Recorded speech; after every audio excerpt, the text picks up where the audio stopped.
Ibn Ataillah al-Iskandari, l'abandon de la volonté propre, chapitre 13, de la véritable soumission à Dieu, exalté soit-il, et de l'exemple d'Abraham.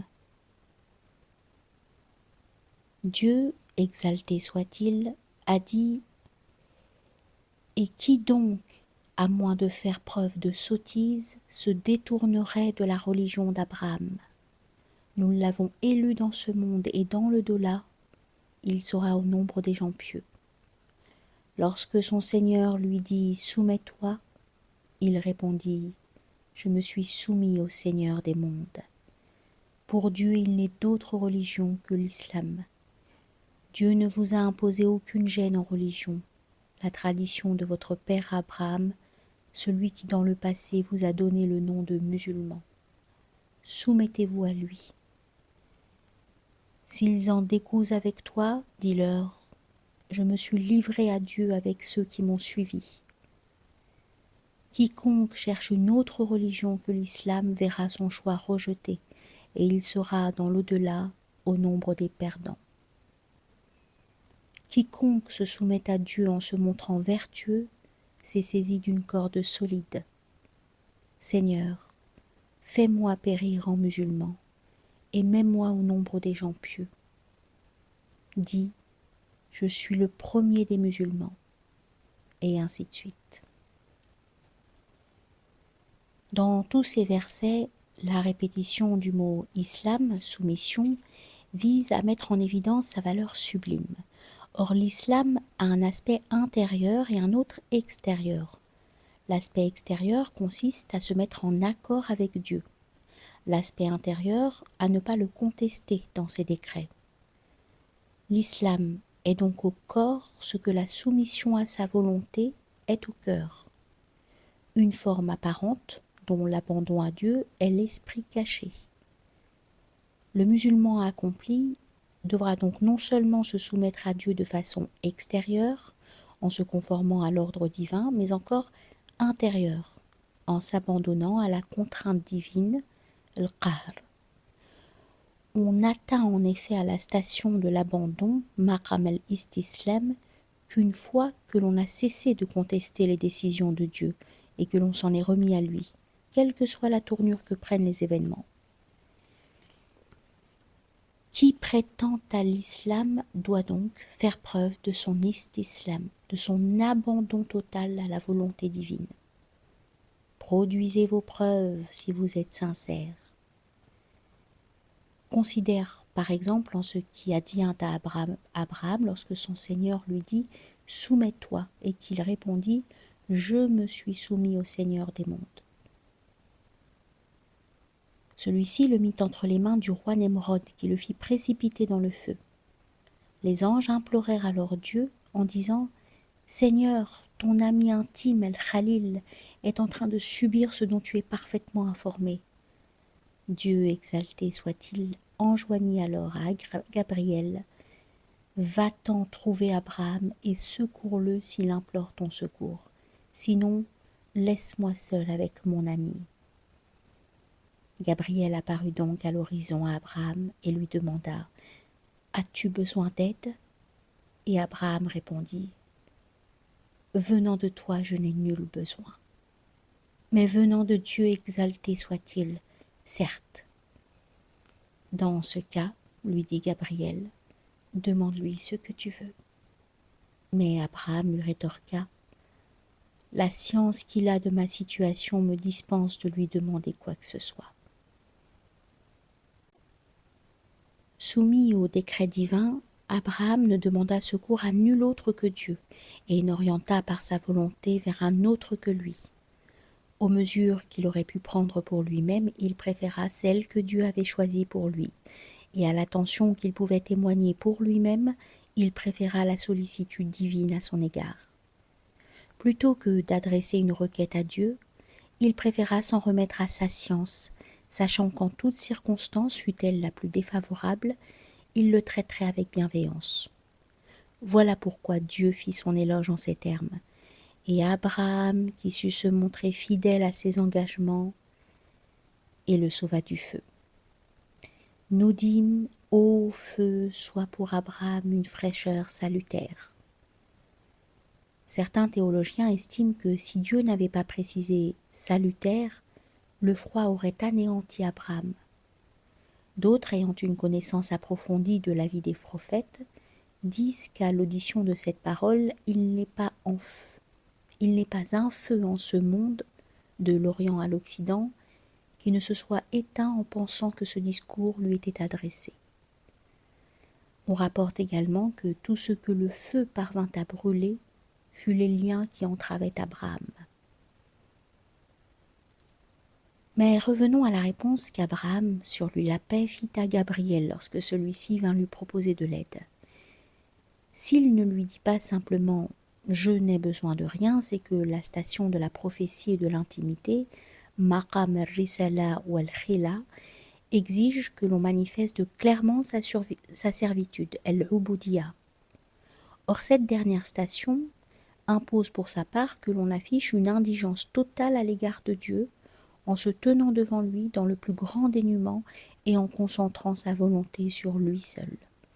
Voilà pourquoi Abraham précisa dans sa réponse « Venant de toi, je n'ai nul besoin », ce qui signifie « Je n'ai besoin que de Dieu seul », et témoigne ainsi de son indigence et de son orientation exclusive. Certains ont d'ailleurs dit à ce sujet « Un soufi n'est réellement tel que lorsqu'il n'a plus de requête à adresser à Dieu. » Bien qu'une telle attitude ne soit pas celle qu'adoptent les saints qui se sont parfaitement conformés à la tradition prophétique, elle peut s'interpréter de manière tout à fait orthodoxe.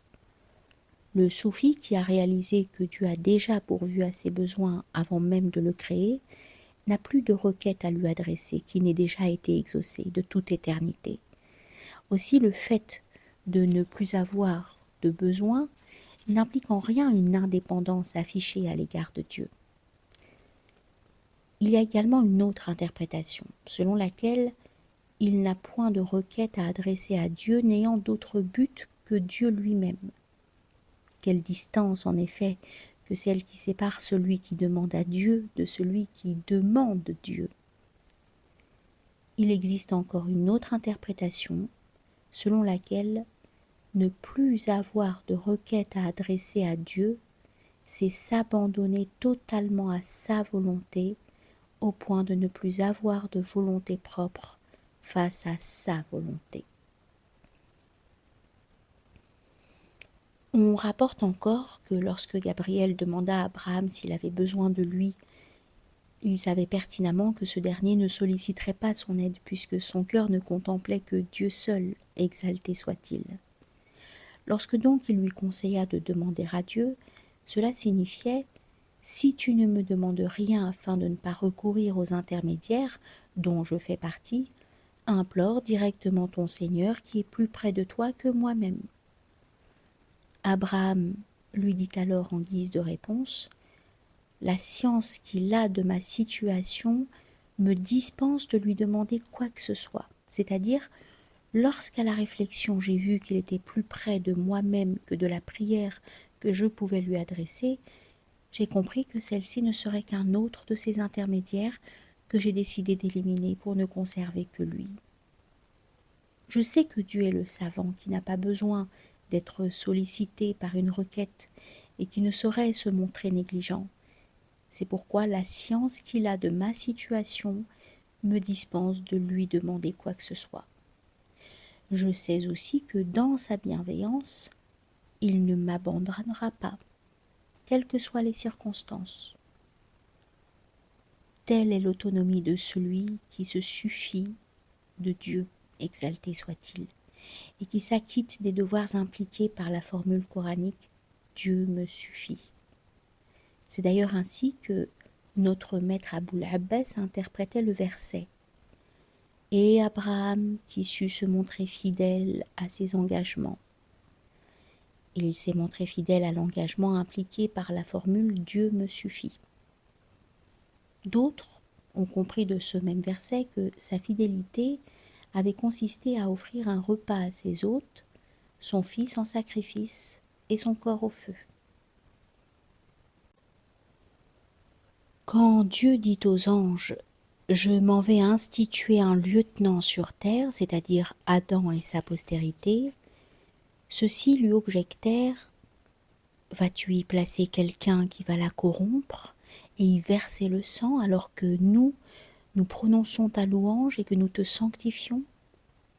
En vérité, je sais ce que vous ignorez, leur répondit-il. Abraham vint ainsi justifier la réponse que Dieu avait faite aux anges lorsqu'il refusa le secours de Gabriel dans la situation critique qui était pourtant la sienne.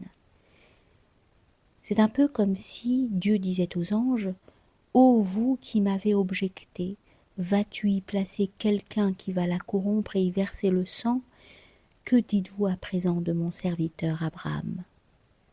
La parole de Dieu « Je sais ce que vous ignorez » prend donc ici tout son sens.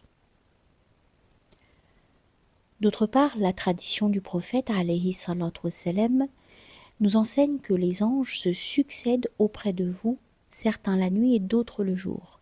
Ceux qui ont passé la nuit auprès de vous remontent aux cieux et Dieu leur demande, bien qu'ils soient le mieux informés à leur sujet, « Comment avez-vous laissé mes serviteurs ? » « Nous nous sommes rendus auprès d'eux alors qu'ils étaient en prière, et nous les avons laissés en prière, lui répond-il.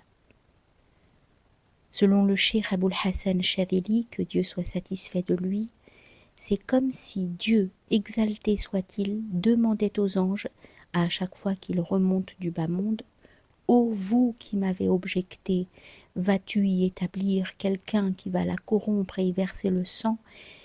Comment avez-vous laissé mes serviteurs ?»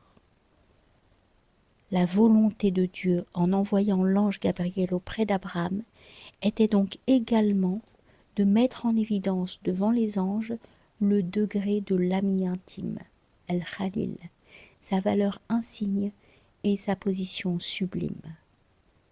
Comment Abraham pouvait-il demander le secours d'un autre que Dieu, alors qu'il ne voyait rien d'autre que lui, ne contemplait rien d'autre que lui, l'ami intime, ne devait d'ailleurs son nom qu'au fait que son secret, Sir, était à ce point imprégné de l'amour divin, de sa grandeur et de son unité, qu'il ne pouvait en contenir un autre que lui. Tu es aussi intimement uni à moi que l'est mon propre esprit.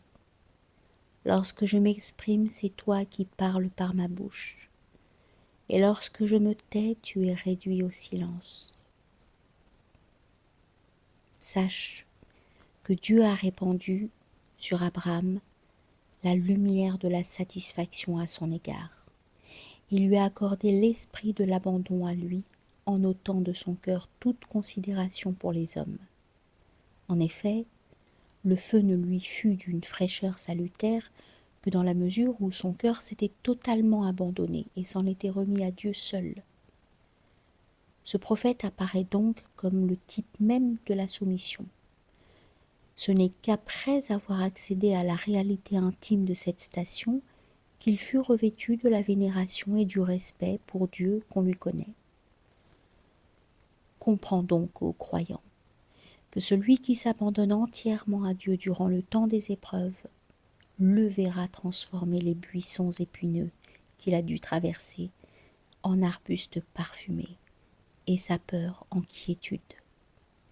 Si donc le diable te place dans la catapulte de l'épreuve et qu'alors les mondes se présentent à toi en te disant « As-tu besoin d'aide ?» Réponds-leur « Venant de vous, je n'ai nul besoin, mais venant de Dieu, exalté soit-il, certes. » Et s'ils te disent alors « Demande-lui ce que tu veux », réponds-leur « La science qu'il a de ma situation me dispense de lui demander quoi que ce soit, car alors Dieu transformera pour toi le feu de ce bas monde en une fraîcheur salutaire et t'accordera pour cela récompense et gratification.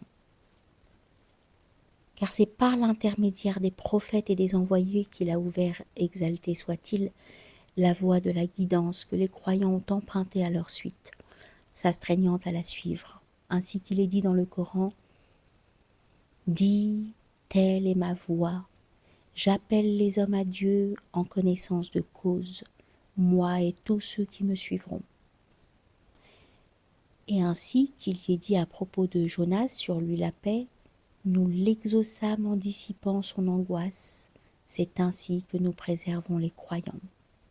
C'est-à-dire, ainsi préservons-nous les croyants qui suivent ses traces, aspirant à ses lumières, demandant à Dieu avec humilité, affichant leur indigence et se revêtant des marques de la pauvreté et de l'affliction.